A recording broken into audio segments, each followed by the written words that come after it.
할렐루야. 아멘. 오늘도 거룩하고 복된 날 주님 전에 나오신 사랑하시는 성도님들을 축복합니다. 아멘. 오늘은 마가복음 16장 14절에서 16절 말씀을 본문으로 이름이 드러나신 예수님 이란 제목으로 말씀의 은혜를 나누겠습니다. 예수님께서는 그의 고향 나사렛에서 배척을 받으셨습니다. 나사렛을 떠난 예수님은 갈릴리 두루촌을 다니시면서 복음을 전파하셨습니다. 이제 예수님의 공생에도 얼마 남지 않았습니다. 절반가량이 지났습니다. 그러나 예수님이 단시할 마을들은 아직도 많이 남아 있었습니다. 그래서 이때부터 예수님은 그의 제자들을 각 마을로 파송하셨습니다. 예수님은 그의 12 제자를 2사람씩 짝지어서 갈릴리의 모든 촌으로 보내셨습니다.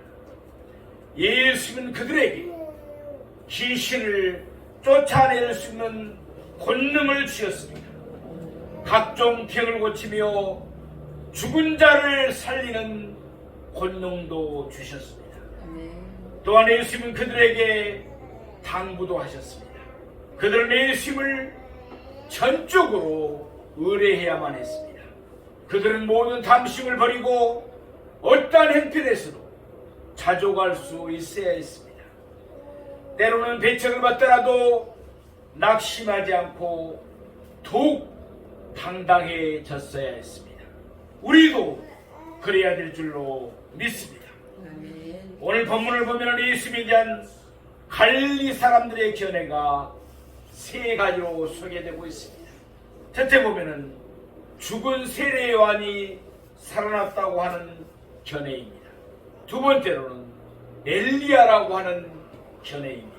세 번째는 선지자 중에 하나와 같다고 하는 견해입니다. 물론 갈릴리 사람들이 예수님에 대해서 적대적인 태도를 취하지는 아니했습니다. 예루살렘에서 내려온 세계관들처럼 그들은 예수님을 가리켜 귀신의 양 바알세불이 집했다고 말하지도 않았습니다. 그럴지라도 예수님에 대한 그들의 견해는 전혀 합당치가 않았습니다. 그들은 예수님의 제자들을 통하여 예수님의 가르치심을 들었습니다. 또한 그들은 예수님의 제자들을 통하여 나타나는 예수님의 권능도 보았습니다. 그렇다면 그들이 예수님에 대해서 어떠한 결론을 내렸어야 마땅합니까? 마가복음 1장 1절 말씀처럼 예수님은 하나님의 아들이시며 그리스도이심을 믿어야 했습니다. 또한 요한복음 20장 28절 말씀처럼 예수님은 나의 주님이시며 나의 주님 하나님이시라고 고백해야만 했습니다. 그러나 그들은 예수님을 사람으로만 생각할 뿐 하나님으로 믿지 않았습니다. 믿음은 나의 선택이며 결단입니다. 마가복음 9장 24절에서 귀신 들린 한 아이의 아버지가 예수님께 이렇게 아뢰니다. 내가 믿나이다. 그렇습니다. 믿음은 먼저 결단해야 합니다. 예수님을 하나님으로 믿어야 합니다. 그런 후에 나의 믿음 없는 것을 도와주소서라고 강구해야 합니다. 그래야만 예수님이 나를 구원해 주시고 예수님에 대한 믿음을 나에게 더하여 주실 것입니다. 이 시간 우리 각자에게 내가 믿나이다 라는 신앙의 결단이 있기를 원합니다. 그러면 이제부터 오늘 본문의 말씀을 세 대지로 나누어서 자세히 상고해 보도록 하겠습니다. 첫 번째, 예수님의 명성이 높아졌습니다. 오늘 본문 마가복음 6장 14절 상반부 말씀을 보겠습니다. 이에 예수의 이름이 드러난지라 헤롯 왕이 듣고. 마태복음 14장 1절 말씀입니다. 그때 분봉왕 헤롯이 예수의 소문을 듣고, 여기에서 우리는 두 가지 사실을 알 수가 있습니다. 첫째, 예수님의 이름이 드러나게 되었다는 것입니다. 다시 말해서 예수님의 이름이 널리 알려지게 되었다는 것입니다. 두 번째, 그 결과 헤로드 왕이 예수님의 소문을 들었다는 것입니다. 예수님 그의 12제자를 각 마을로 파송했습니다. 그 효과는 예수님이 홀로 사역하실 때보다 12배의 효과가 나타났습니다. 예수님의 제자들이 사역을 한 결과는 무엇이었습니까? 다름이 아니라 예수님의 이름이 드러나게 되었다는 것입니다. 이유는 자명합니다. 그들은 무엇을 하든지 예수님의 이름으로 했기 때문입니다. 우리도 마찬가지입니다. 무엇을 하든지 예수님의 이름만 높여야 될 줄로 믿습니다. 예수의 이름으로 행해야 될 줄로 믿습니다. 예수님께만 영광을 돌려야 될 줄로 믿습니다. 사도행전 3장을 보면 그 좋은 신뢰가 나오고 있습니다. 사도행전 3장 1절에서 2절에 있는 내용입니다. 제9시 기도 시간에 우리나라 시간으로 말하면 오후 3시입니다. 그때 베드로와 요한이 기도하러 성전으로 올라가는 길에 나가면서 못 걷게 된 일을 만나게 되었습니다. 말하자면 태어날 때부터 그는 장애인이었습니다. 안진병이었다는 것입니다. 그는 걸을 수가 없었습니다. 그래서 사람들이 그를 메고 왔습니다. 그는 날마다 미문, 곧 아름다운 문이라는 성전 앞에서 지나가는 사람들에게 구걸했습니다. 그곳은 사람들의 종교심을 이용해서 사람들의 동정을 사기에 적합한 장소였을 것입니다. 그가 베드로와 요한에게도 구걸했습니다. 그러자 베드로가 이와 같이 말합니다. 사도행전 3장 6절 말씀입니다. 은과 금은 내게 없거니와 내게 있는 이것을 내게 주노니 나사렛 예수 그리스도 이름으로 일어나 걸으라. 아멘. 베드로는 예수님의 이름으로 맹했습니다. 그러자 7절과 8절을 보면 그의 발과 발목이 곧 힘을 얻었습니다. 그리고는 일어나서 뛰면서 걸었습니다. 한 번도 걸어본 적이 없는 사람이 걷기도 하고 뛰기도 하였습니다. 사람들은 크게 놀라면서 그들이 있는 곳으로 모여들었습니다. 그때 베드로가 이와 같이 말합니다. 사도행전 3장 12절 말씀입니다. 이스라엘 사람들아, 이 일을 내 놀랍게 여기느냐? 우리 개인의 권능과 경건으로 이 사람을 걷게 한 것처럼 왜 우리를 주목하느냐? 베드로는 자신들의 권능으로 그 사람을 걷게 한 것이 아니라고 분명하게 말했습니다. 그러면서 그는 16절에서 다시 한번 확실하게 밝혔습니다. 그 이름이 너희가 보고하는 이 사람을 성하게 하였나니. 아멘. 그들은 예수님의 이름을 높였던 것입니다. 그렇습니다. 우리 교회도 하나님의 은혜로 치유사역을 하고 또 귀신을 쫓아냅니다. 또 우리 교회를 통해서 방언을 받고 성령을 체험한 분도 많습니다. 그러나 우리가 명심해야 될 것은 그 모든 것은 하나님이 우리를 통해서 하신다는 사실입니다. 주님께서 하신다는 사실입니다. 그러므로 우리는 절대적으로 교만해서는 안 됩니다. 모든 영광은 하나님께만 돌려야 합니다. 예수님의 이름만을 높여야 합니다. 예수님의 12제자들이 갈릴리의 각 마을로 파송을 받을 때도 마찬가지였습니다. 그들은 예수님의 이름으로 복음을 전파했습니다. 또한 그들은 예수님의 이름으로 권능을 행했습니다. 이에 따라 예수님의 이름이 드러나게 된 것은 너무나도 자명한 일이었습니다. 사실 마가복음 9장 28절을 보면 예수님의 제자들이 귀신을 쫓아내지 못할 때도 있었습니다. 예수님께서 권능을 주지 아니하시면 그들은 아무것도 할 수가 없었습니다. 우리도 마찬가지입니다. 예수님이 함께 하시면서 예수님이 권능을 주셔야만이 우리가 손을 얹으면 병이 치유되는 줄로 믿습니다. 귀신이 쫓겨나가는 줄로 믿습니다. 그들이 귀신을 쫓겨내지 못했을 때 예수님은 마가복음 9장 29절에서 그들에게 계속 기도하라고 당부했습니다. 기도에는 귀신이 쫓겨나갈 수가 없는 것입니다.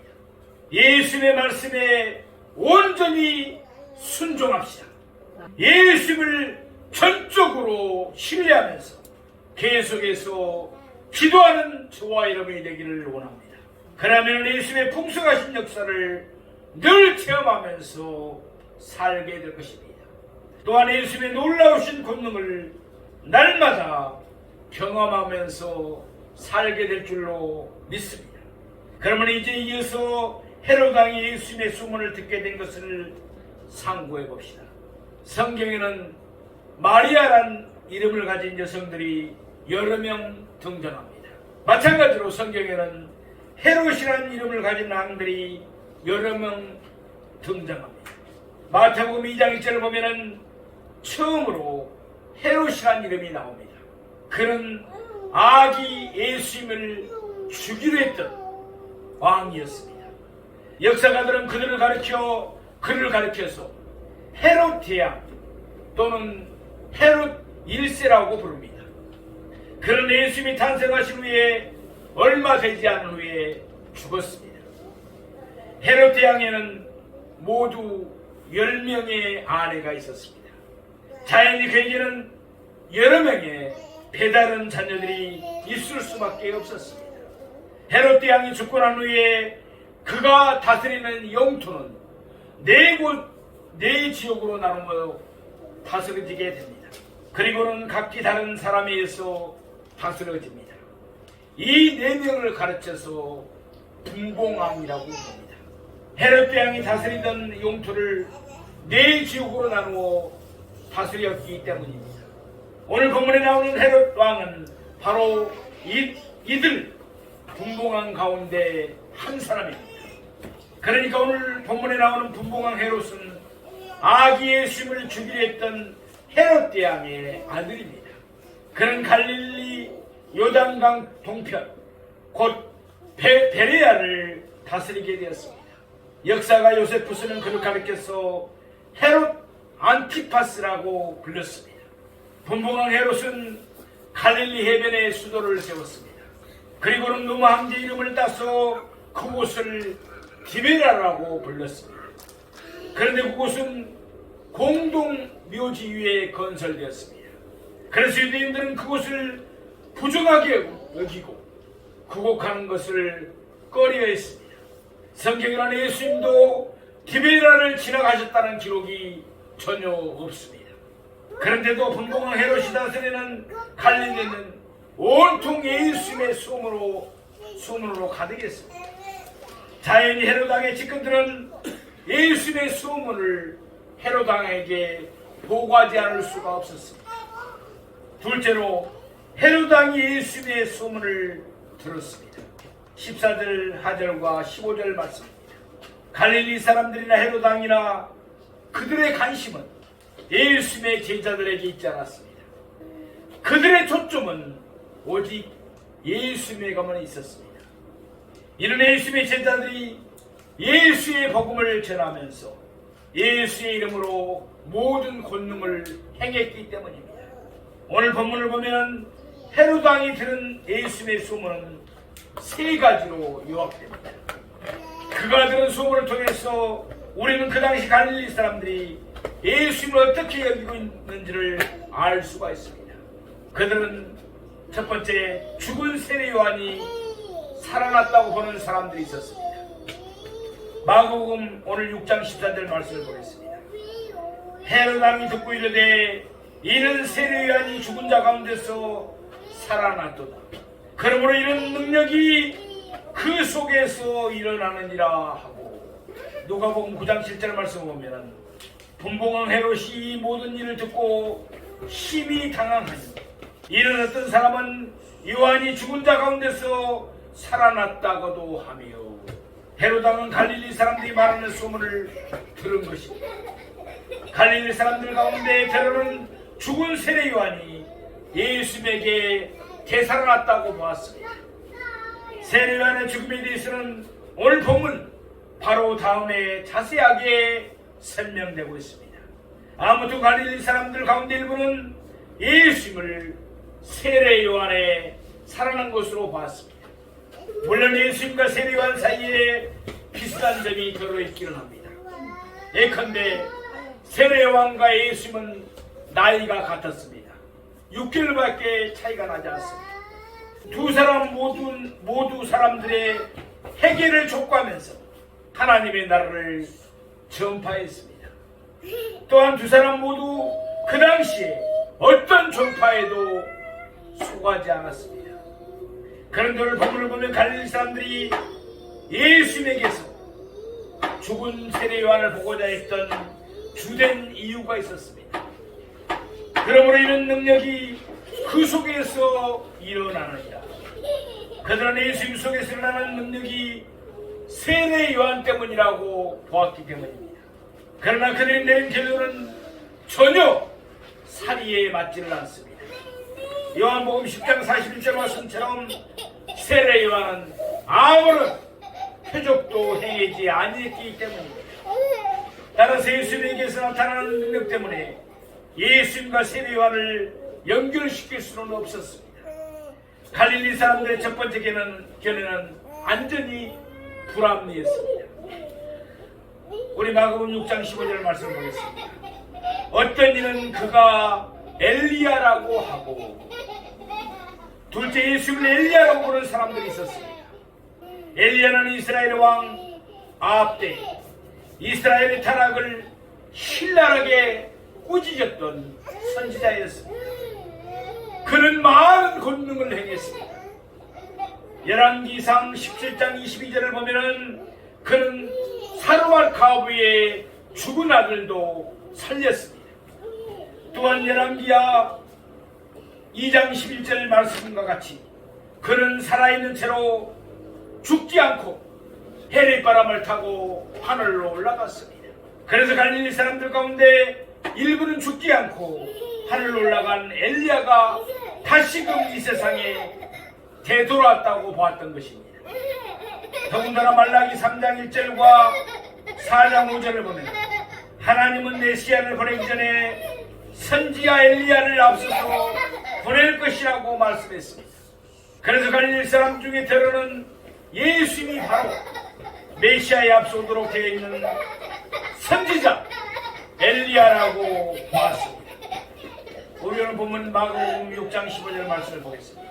또 어떤 이는 그가 이 옛 선지자 중에 하나와 같다 하되, 아멘. 누가복음 9장 8절 말씀입니다. 어떤 사람은 옛 선지자 한 사람이 다시 살아났다고도 합니다. 마태복음 16장 14절 말씀입니다. 어떤 이는 에레미야나 선지자 중에 하나이다. 셋째 예수님을 옛 선지자의 하나와 같다고 하는 사람들이 있었습니다. 같은 내용을 담고 있는 누가복음 9장 8절에 하면 그들은 예수님을 옛 선지자 한 사람이 다시 살아나는 것이라고 여겼습니다. 그 일례로 마태복음 16장 14절을 보면 선지자 에레미야를 들고 있습니다. 이스라엘 역사를 보면 하나님은 각 시대마다 선지자들을 세우셨습니다. 선지자는 이스라엘 백성들에게 하나님의 주시는 말씀을 선포했습니다. 또한 선지자는 그들에게 회개를 촉구했습니다. 그러면서 회개하지 않는 자들에게는 하나님의 심판을 경고했습니다. 선지자 말라기 이래로 이스라엘은 근 400년 동안 아무런 선지자가 세움을 받지 못했습니다. 그러던 중 예수님이 하나님의 말씀을 선포했습니다. 회개를 촉구했습니다. 거해가는 자들에게 심판을 경고했습니다.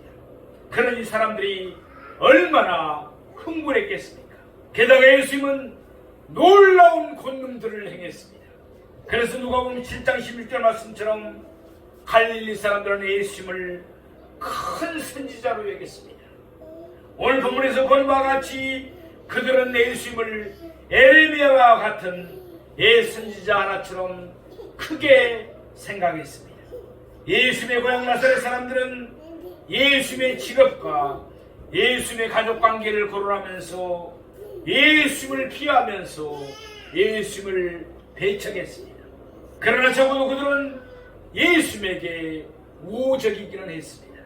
그럴지라도 예수님의 신성을 부인하기는 그들 모두가 매일반이었습니다. 행여나도 예수님을 세례 요한이나 엘리야나 예선지자 중에 하나로 여기지는 않습니까? 하나님의 말씀인 성경은 예수님이 하나님이심을 분명하게 증거합니다. 따라서 예수님을 하나님으로 믿지 않는 것은 성경이 말씀하는 모든 증거를 부정하며 부인하는 것입니다. 내가 믿나이다. 예수님은 나의 주님이시며 나의 하나님이심을 믿으십시다.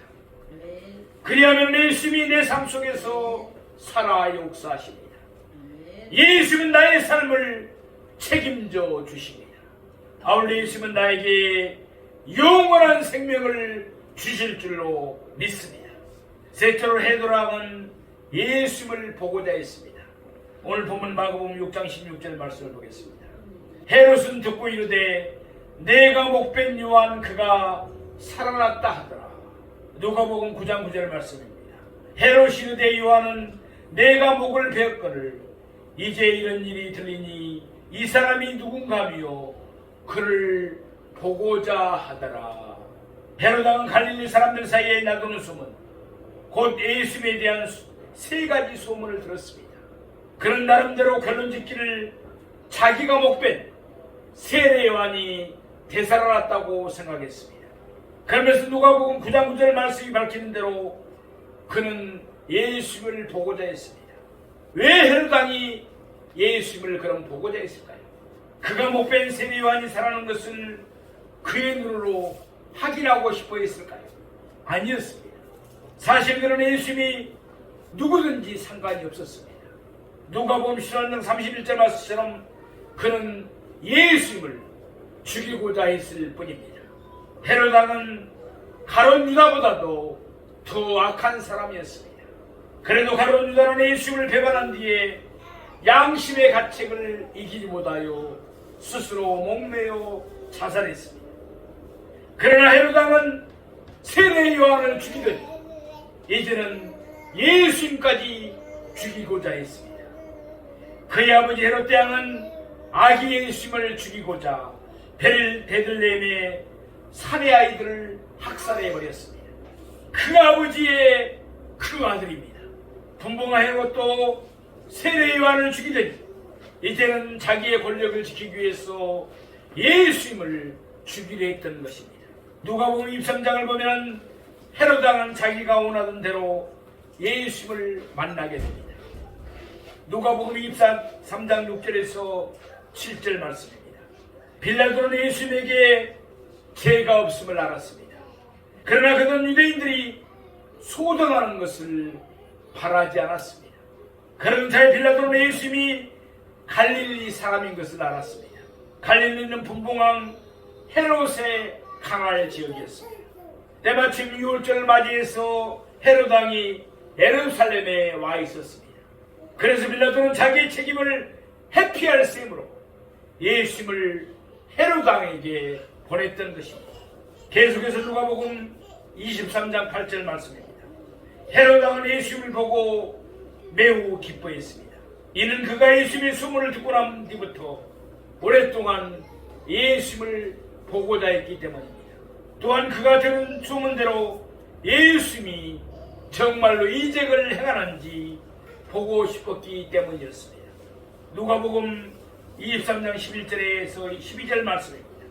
헤롯은 예수님을 역신여기고 희롱하면서 예수님을 왕처럼 보이게 하려고 빛난 옷을 입혔습니다. 그리고는 빌라도에게 도로 보냈습니다. 이제는 빌라도와 헤롯왕이 원수지간처럼 여겼던 사람들입니다. 그러나 예수님을 배척하는 일에는 하나 되어 당의 친구가 되었습니다. 사랑하시는 성도, 고린도전서 2장 2절 말씀을 보면은 사도 바울은 그리스도와 그가 십자가에 못 박히신 것 외에는 아무것도 알지 아니하기를 작정하였다고 말씀합니다. 이는 사도행전 4장 12절 말씀과 같이 예수를 믿어야 구원을 받기 때문이라는 것입니다. 갈릴리 사람들은 예수님의 가르치심을 듣고 예수님의 권능을 보았습니다. 예수님께서 귀신을 쫓아내는 것을 보았습니다. 예수님께서 각종 병을 치유하는 것을 보았습니다. 죽은 자를 살리는 것도 보았습니다. 빌라도도 마찬가지였습니다. 그러나 그들은 예수님을 받으려게 알지 못하여서 예수님을 믿지 않았습니다. 그 결과 그들은 구원을 받지 못했습니다. 예수님은 그렇다면 나에게는 누구입니까? 나에게 이것보다도 중요하고 더 절실한 질문은 없습니다. 나의 대답에 따라서 나의 영원한 운명이 좌우되기 때문입니다. 나의 답변에 따라서 내가 천국 가느냐 아니면 지옥 가느냐가 결정되기 때문입니다. 하나님의 말씀인 성경은 예수님이 하나님의 아들이시며 그리스도이시라는 사실을 충분하게 보여줍니다. 그러므로 하나님이 나의 주님이시며 나의 하나님이심을 믿으십시다. 그리고 고백합시다. 그러면 영생을 얻어 천국 백성이 될 줄로 믿습니다. 반면에 하나님의 말씀이 성경이 보여주는 충분한 증거에도 불구하고 예수님을 믿지 않으면 어떻게 됩니까? 구원을 받지 못합니다. 자신의 죄를 사함받지 못하기 때문에 지옥에 던져져서 영원한 형벌을 받아야 합니다. 오늘도 예수님께서 나를 부르십니다. 예수님의 부름에 믿음으로 응답합시다. 내가 믿나이다. 그래서 요한복음 3장 11절 말씀과 같이 멸망하지 않고 영생을 얻읍시다. 아울러 예수님의 역사하심과 예수님의 권능을 날마다 매 순간 체험하고 풍성하게 누리며 살아가는 저와 여러분이 되시기를 주님의 이름으로 축원드립니다. 기도하겠습니다.